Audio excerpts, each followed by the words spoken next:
지난 한 주간 동안 특별하게 감사절을 준비하면서 새벽을 통해서 예배하게 하시고 더 감사한 것은 교회에 등록을 하시고 개척 때부터도 지금 함께 하신 분들도 계시지만 요 근래에 함께 교회에 등록하시고 믿음으로 예배하신 분들 중에 이렇게 감사의 표현을 함께하는 시간들을 이렇게 많은 성도들과 함께 우리 아이들부터 시작해서 하나님께도 감사하지만 우리 일상 속에서 우리 부모님께나 또 우리를 가르쳐주는 선생님 그리고 영적인 양육을 해주는 목사님들 그리고 전사님들 또 사랑하는 교우들 많은 분들과 함께 이 소통을 함께 나누었어요.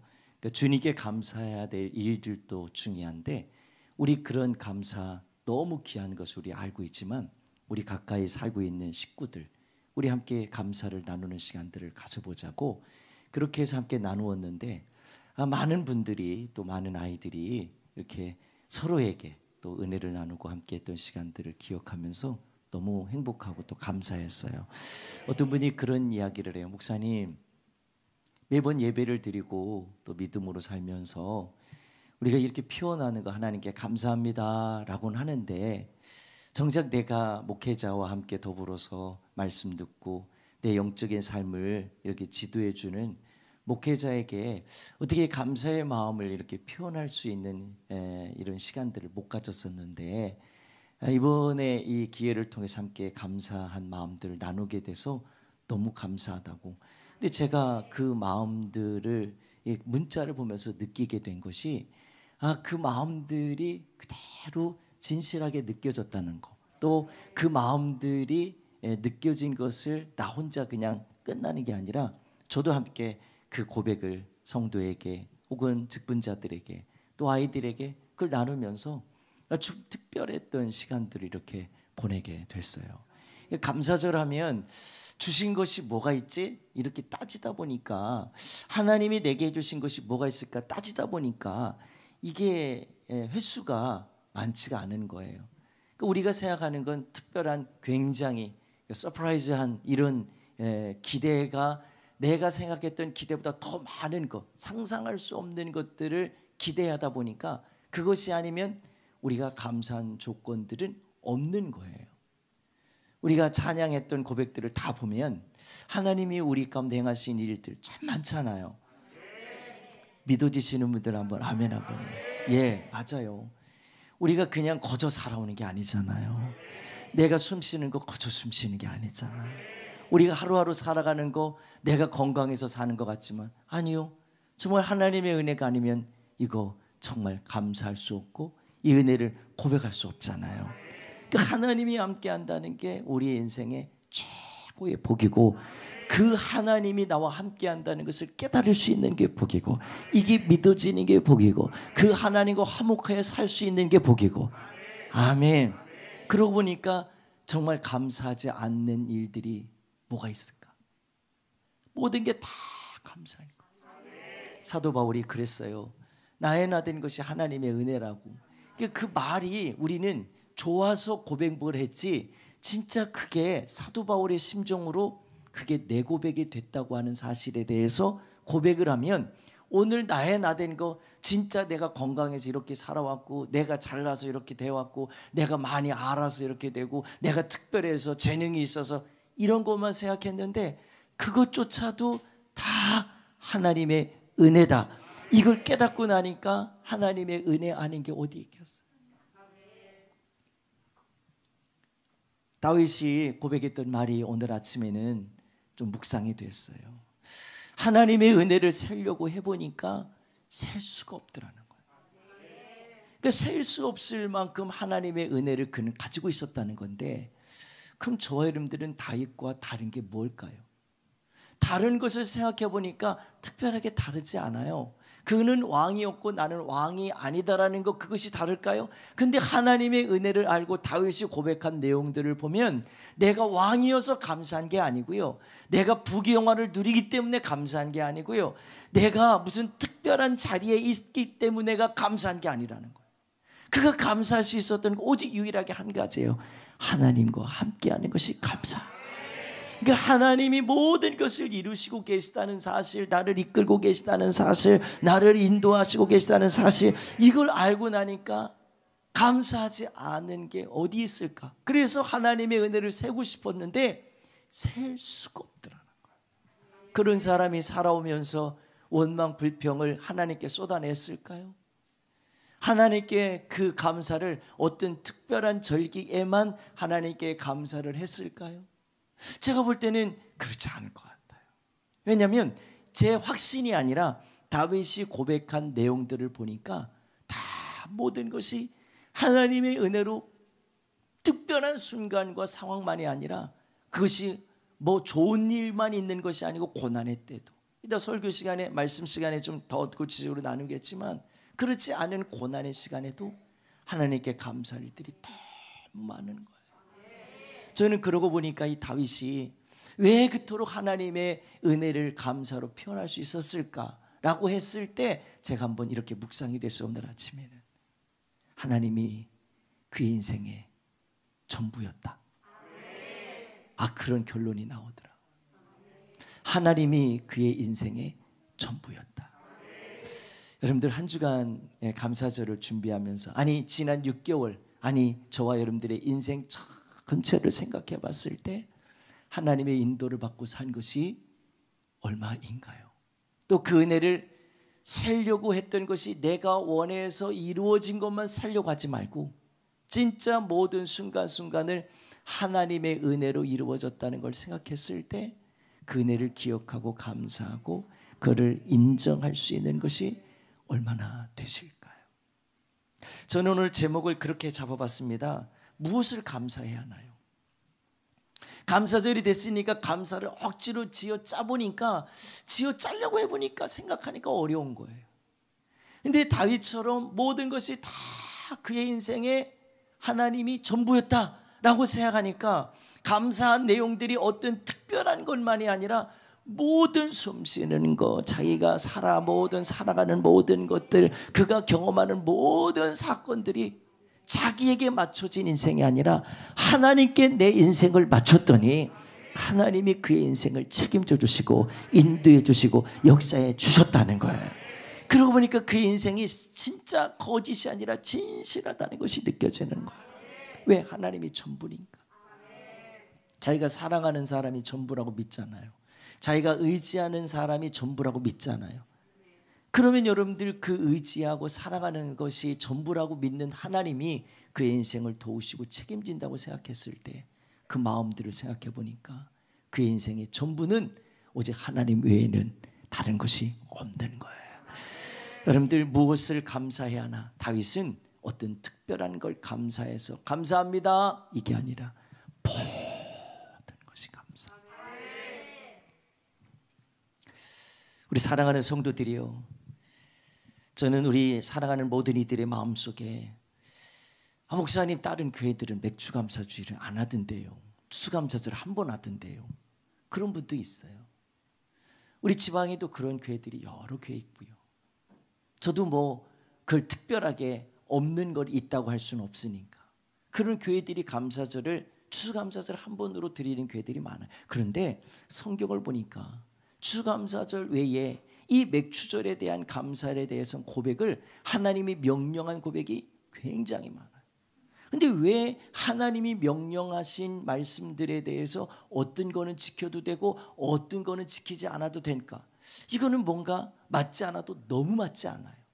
내 편의대로 내가 생각하고 하나님의 말씀과 믿음의 삶을 내 편의대로 하고 싶은 거예요. 내가 감정대로 기분대로 하고 싶은 거예요.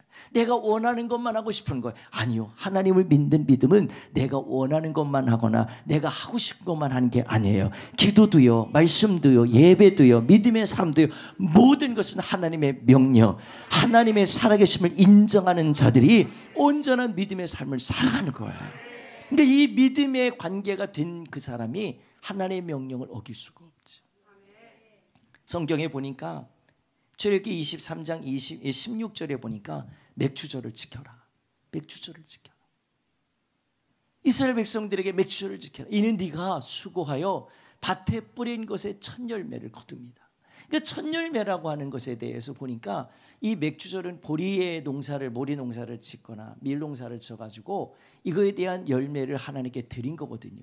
근데 이걸 영적으로 생각해 보니까 어떤 의미가 있냐면, 그냥 우리가 생각할 때 얼마 전에도 우리 교회 어떤 청년도 그렇고 어떤 성도들도 그렇고, 목사님 제가 새로운 직장 생활하면서, 그리고 내가 새로운 사업을 하면서 하나님이 주신 첫 열매예요. 그리고 첫 번째 수확에 된 것, 이게 뭐 첫 것에 대한 밭에서 뿌린 것이 아니어도 내가 하나님이 주신 첫 월급, 첫 알바에서 번 돈, 이런 것들에 대해서 첫 것을 하나님 앞에 올려드리는 걸 봤어요. 이 첫 열매라고 해서. 그러니까 이 첫 열매에게 꼭 밭에서만 거둬들인 수확물이 아니라 내게 모든 것의 첫 것, 이 의미를 두고 하나님 앞에 그것이 한 해를 놓고 보든 아니면 우리 한 달의 삶을 보거든, 모든 것을 다 돌아봤을 때 이건 하나님의 은혜입니다. 하나님이 주신 건강과 좋은 직장과 그런 재능을 주셔서 내가 이렇게 할 수 있었어요 라고 생각하는 그 믿음으로 하나님 앞에 이 맥주절을 드리듯 첫 열매를 올려드리는 거예요. 그러니까 이 맥주절을 지켜라. 나 보리 농사 안 짓는데, 목사님 요즘 쌀밥만 먹지 보리 농사 짓는 사람 어디 있대요? 제가 알고 있는 전라도 땅의 어떤 지역은요, 보리 농사 무지하게 집니다. 엄청나게 져요. 그러면 그들은 보리 농사 져서 맥주절을 지키고 우리는 보리 농사를 안 져서 맥주절을 안 지키나, 이런 억지들이 어디 있어요? 그러니까 하나님의 말씀을 내 편의대로 믿고 받아들이고 인정하는 게 아니라 하나님의 말씀은 하나님의 말씀 자체로 인정해야 돼요. 그것이 믿음인 거예요. 그래서 그 다음에 그래서 첫 열매를 거두비라, 수장절을 지켜라, 이건 추수감사절을 이야기합니다. 또 보면 느헤미야 10장에서 보면 35절로 37절까지의 말씀 보면 해마다 우리 토지 소산의 만물과 첩것에 대한 것을 이야기하는 겁니다. 각종 과목의 첫 열매를 여호와의 전에 드리기로 하였고, 아멘. 그리고 이 36절에 우리의 맏아들들과 이 첫 아들, 첫 딸, 그리고 첫 것에 처음 가축에 처음 난 것, 소와 양의 처음 난 것, 율법에 기록한 대로 우리 하나님의 전으로 가져다가, 그러니까 내가 그것을 이건 첫 거야 라고 해서 내가 스스로 먹고 마시고 쓰는 게 아니라 하나님께 이거를 가져다가 우리의 하나님의 전에 섬기는 제사에 갖다 줬다. 그러면서 하나님께 예배를 드렸다는 거예요. 37절도 마찬가지인데, 또 그 다음에 보면 잠언에도 3장 9절 보면 그렇게 얘기했습니다. 네 재물과 네 소산물의 처음 익은 열매로 여호와를 어떻게 하라고요? 공경하라. 아멘. 출애굽기 13장 2절도 또 이렇게 되어 있어요. 이스라엘 자손 중에서 사람이나 짐승을 막론하고 태에서 처음 난 모든 것은 다 거룩히 구별하여 내게 드리라.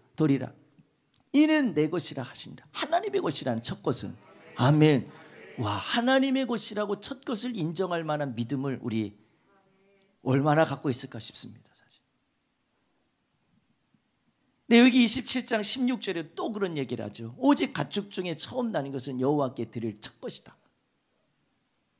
소나 양은 여호와의 것이니 누구든지 그것으로는 성별하여 드리지 못할 것이다. 출애굽기 23장 16절에도 또 이야기합니다. 맥주절을 지켜라. 이는 네가 수고하여 밭에 뿌린 것의 첫 열매를 거둠이라.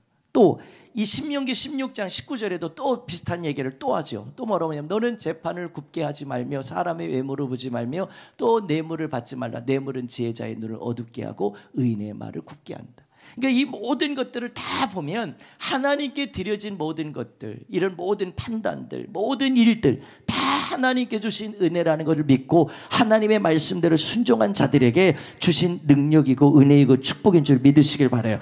요한복음 14장 21절에 그래서 이 모든 절기를 지키는 자가 누구냐?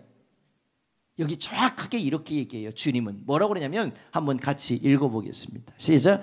나의 계명을 지키는 자라야 나를 사랑하는 자니 나를 사랑하는 자는 내 아버지께 사랑을 받을 것이요 나도 그를 사랑하여 그에게 나를 나타내리라. 아멘. 저는 맥주절을 누가 지키나, 누가 감사하나, 무엇을 감사하나, 전체 이걸 다 봤을 때 그거를 할 수 있는 믿음의 행위를 올려드릴 수 있는 사람은, 이 말씀을 지켜 행할 수 있는 사람이 누구냐 보니까 하나님을 사랑하는 자. 아멘. 한번 따라해보세요. 하나님을 사랑하는 자. 그러니까 하나님을 사랑하는 자가 이 믿음의 말씀을 지켜서 하나님께 영광을 드리는 줄 믿으시길 바라요. 우리가 이 말씀만 있는 게 아니고요, 우리의 삶에 돌아보니까 하나님께 감사할 일이 참 많아요. 어떤 아이가 저보고 그래요.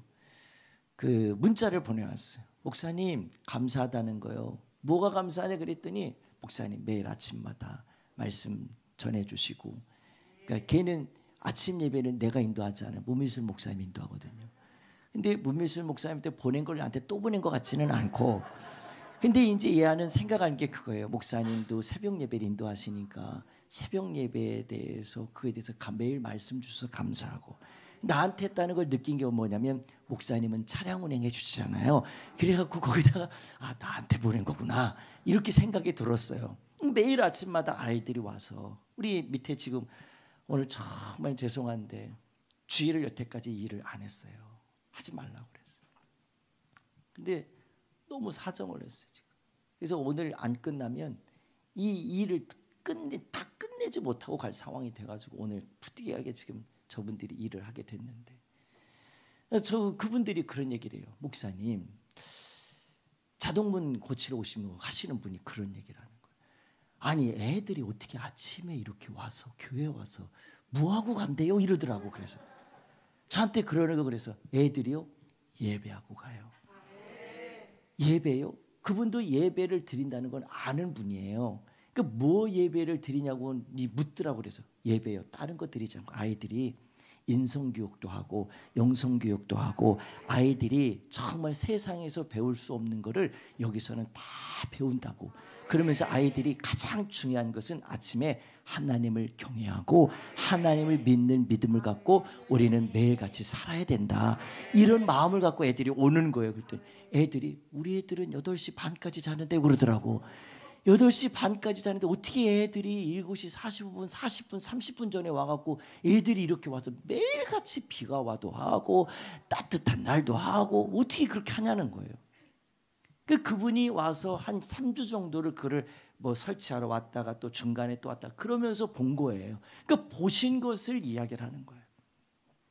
근데 그거를 보면서 애들이 대단하다는 거예요. 제가 그랬어요. 애들이 대단한 게 아니고 애들이요 하나님을 믿기 때문에 그렇게 한다고 그랬어요. 그랬더니 그분이 그래요. 그렇군요. 그래요. 세상 사람도 그런 얘기를 하니까요, 하나님을 믿지 않는 분 같은데 그분도 그런 얘기를 하더라고요. 제가 그 마음을 보면서 그런 생각이 들었어요. 우리는 세상 사람들과 같지 않은 게 있어요. 뭘 같지 않냐? 같지 않는 이유가 있어요. 뭐가 같지 않으면 우리는 하나님을 믿는 자들이에요. 우리는 하나님을 경외하는 자들이에요. 하나님의 이 사랑과 은혜를 잊고 사는 사람들이에요. 그 하나님이 내게 어떤 분인지를 모르면 우리는 감사 안 합니다. 아니, 이 은혜를 기억을 못합니다. 오늘 본문에도 분명히 그랬거든요. 하나님의 은혜를 잊지 말아라. 하나님의 은택을 잊지 말아라. 하나님의 은혜를 잊지 않는 자가 누굽니까? 하나님을 사랑하는 자예요. 하나님을 사랑하는 자가 예배하고, 하나님을 사랑하는 자가 감사하고, 하나님을 사랑하는 자가 믿음으로 그 인도하심을 따라 살아가는 거예요. 그러니까 하나님을 사랑하지 않는 이유가 뭡니까? 하나님과 나와 상관없다고 생각하는 거예요. 그러니까 일을 해도 내가 열심히 노력해서 일해서 돈 벌었잖아요, 이렇게 생각하는 거예요. 내가 열심히 좋은 직장 다니고 내가 똑똑해서 좋은 직장 다니잖아요. 내가 사업하는 거 내가 이렇게 잘 돼서 사업 잘하는 거잖아요. 이렇게만 생각하지, 내가 하나님의 은혜로 살고 있다, 이 생각을 갖지 않으니까 하나님께 감사해야 될 걸 찾아보니까 셀 수가 없다라고 하는 다윗의 고백보다는, 세려고 해보니까 하나님의 은혜가 내게 몇 가지 있었지, 내게 하나님이 나한테 뭘 해줬지, 이렇게 생각해 보니까 찾기가 어려워요.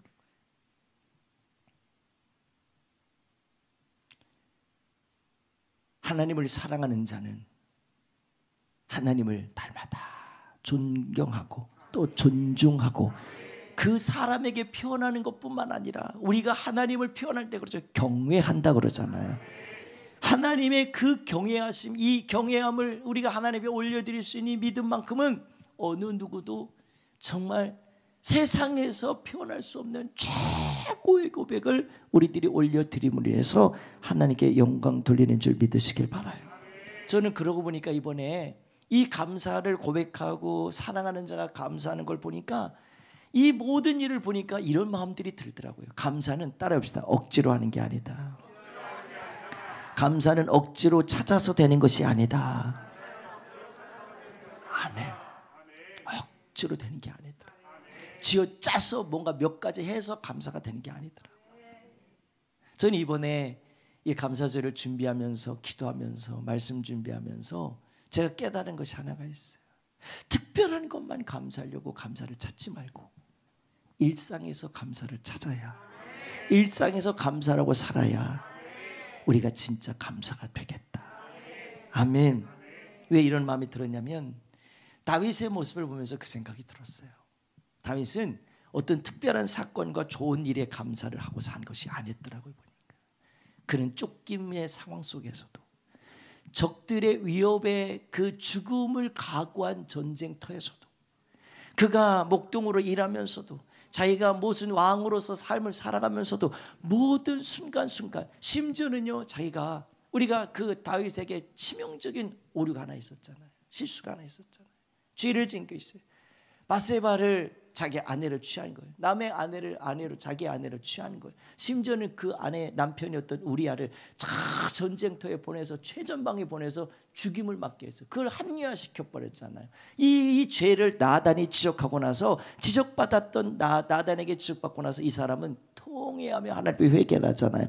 그러면 다윗은 고난과 감사, 이런 좋은 일들에만 감사한 게 아니라 죄 가운데도 나를 구원해 주시고, 나를 사랑해 주시고, 내 죄를 용서해 주시고, 내 기도를 들으신 하나님 앞에 그 속에서도 여전히 그는 어떻게 해요? 감사. 죄 가운데 있다 보니까 그가 감사하기가 힘들었던 거예요. 자기가 죄 가운데 살다 보니까, 죄 가운데 그런 죄를 짓고 보니까 하나님께 감사할 수 있는 이 믿음의 생각과 마음이 다 무너지는 거예요.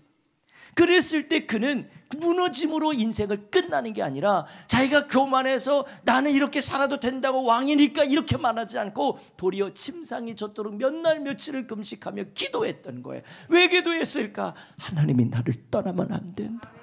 하나님이 나를 버리시면 안 된다는 거예요. 그러니까 이 마음이 그 다윗의 마음속에 가득하다 보니까, 하나님을 향한 다윗이 죄 한 번 진 거로 인해서 모든 것이, 난 죄인이야, 난 끝났어, 하나님 나를 버리셨어, 이게 아니라 그 죄 가운데, 하나님 나를 용서해 주세요. 내가 잘못했습니다. 하나님 앞에 범죄했습니다. 내 영혼이 하나님으로부터 멀어지지 않게 해주시고, 아니 하나님이 나에게서 멀어지지 않도록 도와주세요. 그러면서 자기가 침상에 젖도록 기도하면서 하나님의 은혜를 구합니다. 그리고 나서 다 하나님이 용서하시고 구원해 주셨을 때 그는 고백해, 하나님 감사합니다.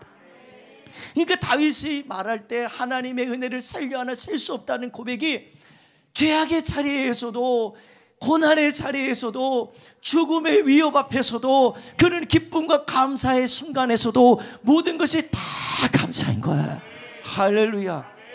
여러분들 맥주 감사절을 지키라니까, 내가 어떤 특별한 맥주절에 맞지 않으면, 뭔가 나에게 공통된 그 의미들이 없으면 감사 찾기가 너무 힘든데, 지난 6개월을 지내놓고 보니까 하나님 앞에 감사할 일이 너무 많은 거예요.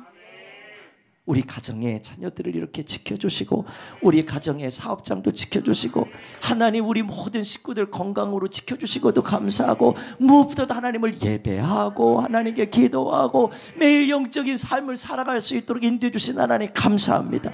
여러분들이 모든 것을 생각해 볼 때 하나님의 사랑과 하나님의 은혜가 아니면 우리들이 이 고백을 어느 누가 드릴 수 있겠어요? 하나님을 인정하지 않는 누가 이 고백을 드리겠습니까? 하나님을 사랑하지 않는 자가 어떻게 이런 고백을 드릴 수 있겠냐는 거예요. 저는 그러고 보니까 하나님을 사랑했던, 나의 계명을 지키는 자가 누구냐? 요한복음 14장 21절에 주님이 하신 말씀을 생각해 보니까 그 말이 너무 정확한 거예요. 내가 감사하지 않는 이유가 뭐예요? 내가 주님을 사랑하지 않기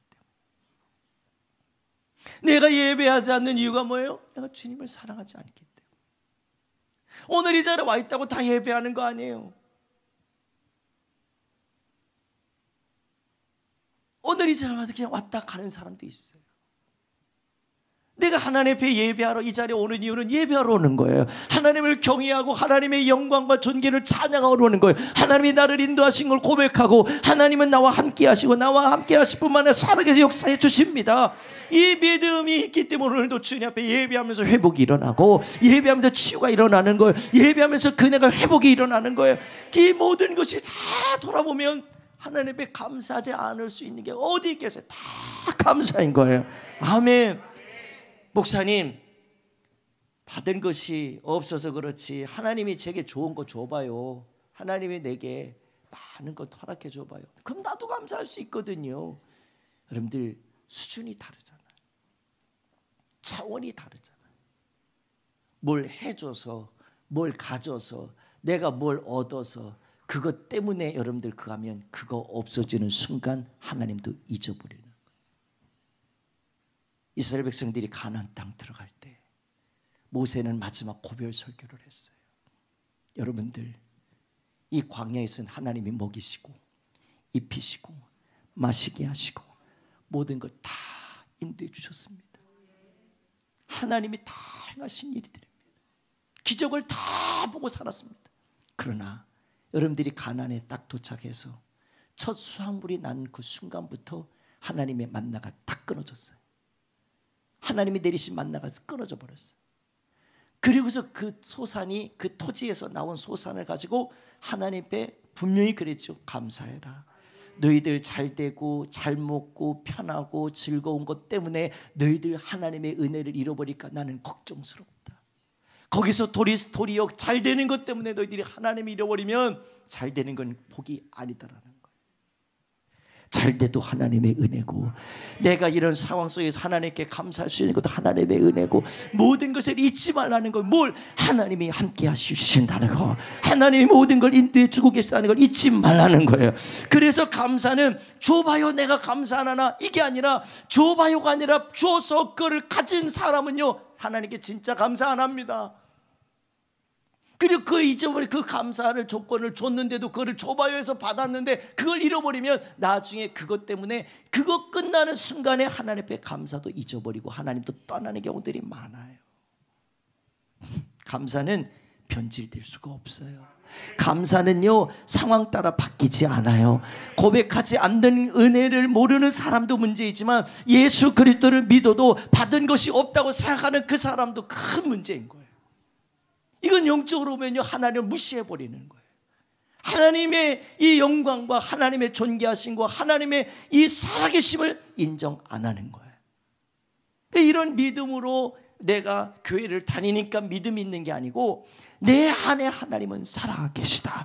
내 안에 하나님은 함께해 주신다. 이 믿음이 있는 그 사람이 힘들어도 감사하고 어려워도 감사하고 좋은 일이 생기면 더 당연히 감사하고 감사는 내가 받는 것을 받았다고 말하는 게 아니라 하나님이 주신 겁니다. 이 믿음으로 고백하는 거죠. 한동대 교수님으로 지금 재직하고 있는 우리 이지선 씨 알 거예요. 그 오빠랑 함께 차를 타고 가다가 음주운전하는 차량에 이렇게 부딪혀서 오빠는 생명을 이렇게 건졌지만 이 친구는 전신이 화상을 입어가지고 이 수술을 너무 많이 하는 거예요. 자기 얼굴 보기 싫다고 거울을 자기 주변에 거울을 놓지 못하게 했다. 얼마나 힘들었던지 자기 얼굴 보는 게 제일 힘들었다는 거. 하나님을 원망하고 싶고 하나님을 떠나고 싶고 하나님 인정하고 싶지 않다는 거. 하나님 살아계셔서 어떻게 이렇게 할 수 있겠냐는 거. 이런 고백 여러분들 이런 상황이 닥쳤기 때문에 이런 사람만 이렇게 고백하지 않습니다. 우리도 이거 아니고서도요. 우리 하나님 진짜 살아계시면 어떻게 이런데요? 이럴 만한 이유들 우리 많아요 삶에. 이선 씨가 지금 교수님이 그 교수님이 그런 얘기를 해요. 요 근자에도 이렇게 책 한 권을 이렇게 펴내셨던데 아직 제가 사보진 않았는데 그 책의 그 내용도 마찬가지지만 지금까지 했던 이 간증이나 이런 책들 다 보면 그렇다는 거. 뭐라고 그러냐면 내가 이렇게 흉측한 모습을 갖고 있고 조카들 앞에서 언젠가는 그러더래요. 조카들이 고무 싫어 고무 싫어 이랬다는 거예요. 무섭다고. 그런데 이 친구가 그거에 대해서 왜 이 일이 이렇게 일어났는지, 그리고 이 상황이 어떻게 돼서 여기까지 왔는지를 다 듣고, 그러면서 지금은 너무 좋아한다는 거예요. 용돈 줘서 좋아하는지 난 모르겠어요. 근데 너무 좋대요. 왜 좋을까? 저는 그 이지선 씨의 간증에 그 은혜를 받은 것이 뭐냐면, 나의 이 모습조차도 하나님이 쓰시고 싶으셔서 미국 가서 사회복지 전공을 하고 와가지고 지금 한동대 교수로 가 있는데, 그 자리에 세워주신 것도 감사, 많은 사람들을 가르칠 수 있는 것도 감사. 그냥 그는 감사로 똘똘 뭉쳐 그냥 온몸을 찔러, 어디 찔러도 다 감사해요. 지금도요, 얼굴 안경은 쓰고 뭔가 이렇게 가리긴 했는데 언제 봐도 그냥 맨날 보고 싶은 얼굴은 아니야. 진짜 그래요. 얼마나 막 을개지고 응개지고 막 거기 막 다 꿰매고 살 갖다 붙이고 막 아무리 붙여도 원래 모습을 찾기가 힘들어요. 그렇게 예쁘거든요, 그 친구가. 근데 지금 그렇게 되는데 하나님께 감사한대요. 뭐 때문에? 지금 나를 써주시는 하나님께 감사. 차원이 다른 감사 같아요. 그분은 다른 세상에 살고 있지 않아요. 우리와 함께 이 세상을 살고 있어요. 근데 그의 고백은 다른 데서부터 시작되지 않아요. 하나님이 나와 함께 하신다는 것의 시작이에요. 우리 사랑하는, 우리 이 시간에 와서 예배하는 우리 사랑하는 모든 이들에게 이렇게 묻고 싶습니다. 무엇을 감사하기를 원하십니까? 무엇으로 감사하기를 원하십니까? 무엇 때문에 감사하기를 원하십니까? 하박국은 고백합니다.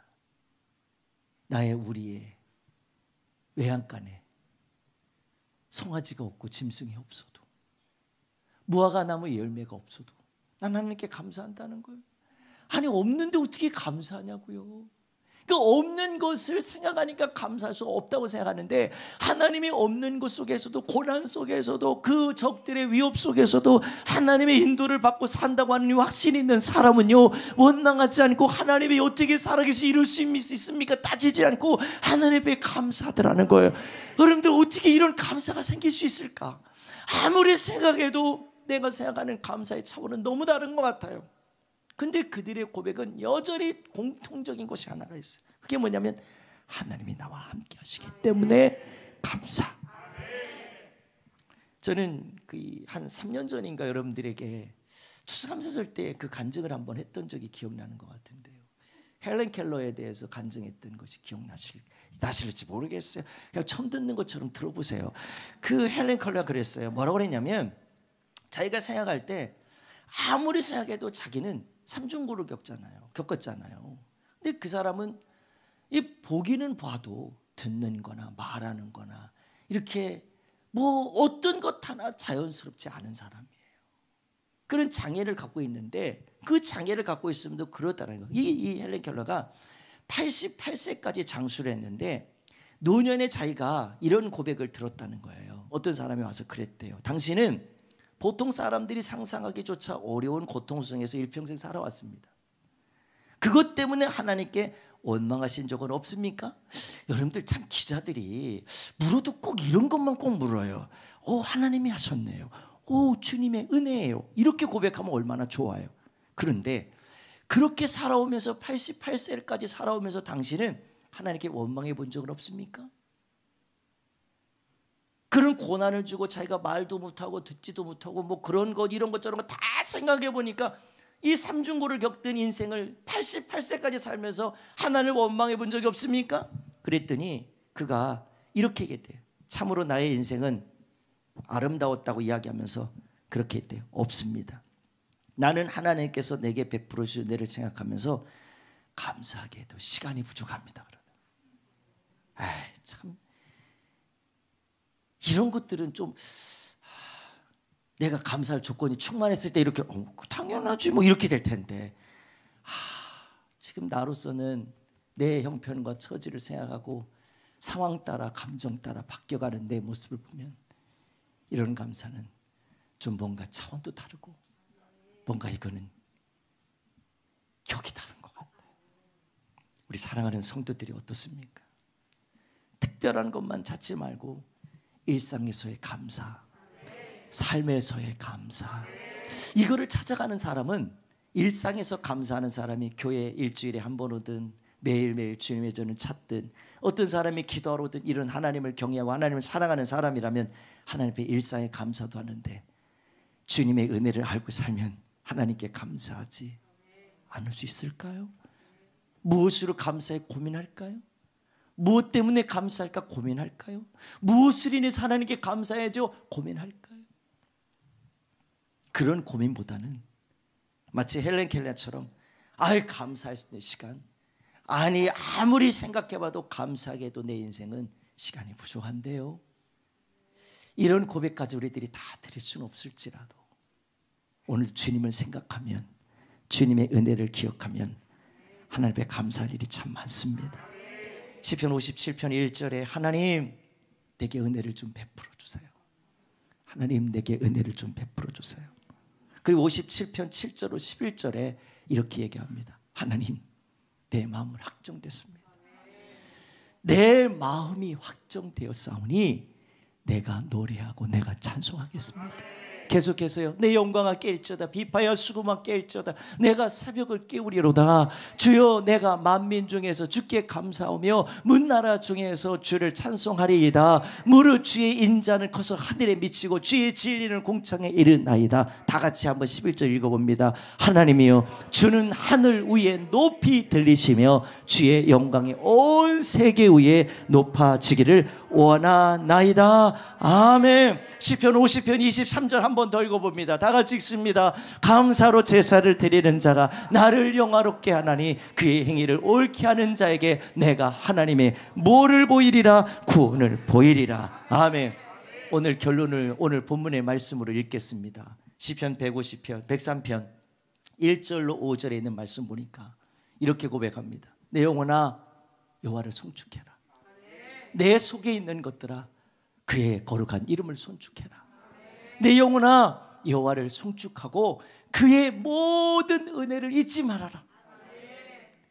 그가 내 모든 죄악을 사하시고 병을 고치시고, 아멘, 네 생명을 파멸해서 속량하시고 인자와 긍휼로 간을 씌우시며 좋은 것으로 내 소원을 만족하게 하사 네 청춘을 독수리같이 새롭게 하시는도다.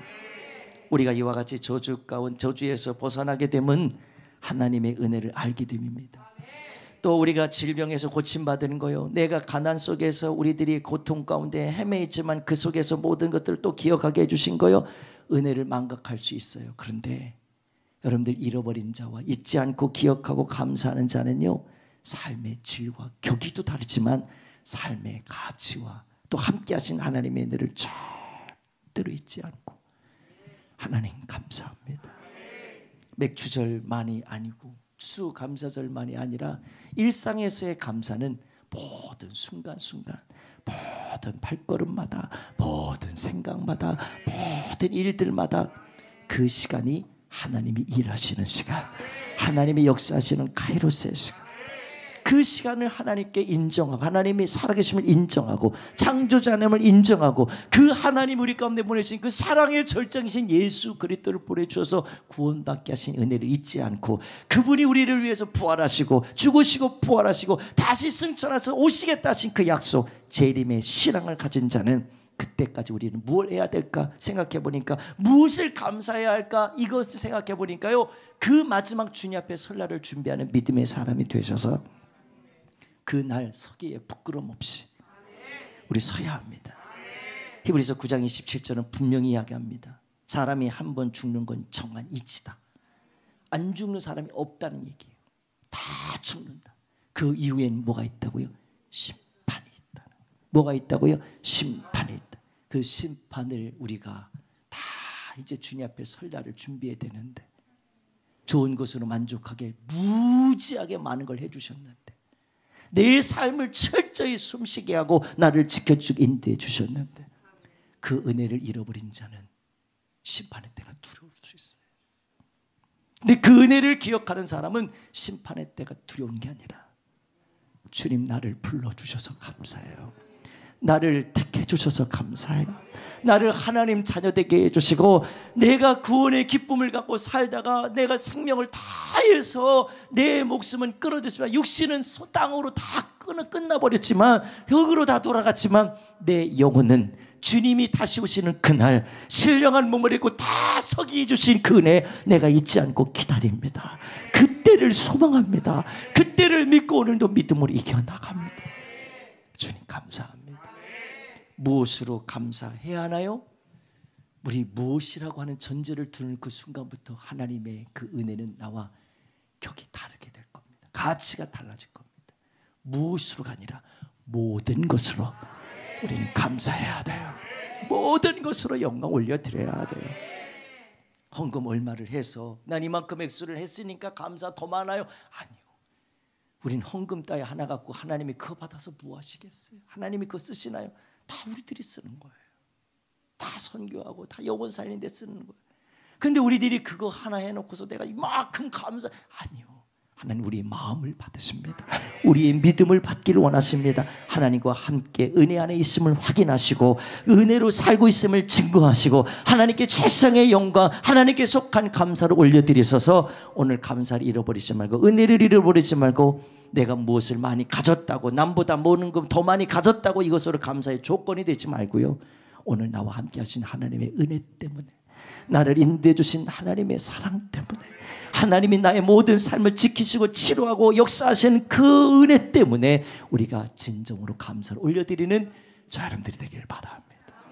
할렐루야. 그런 믿음의 감사가 우리의 길을 바랍니다.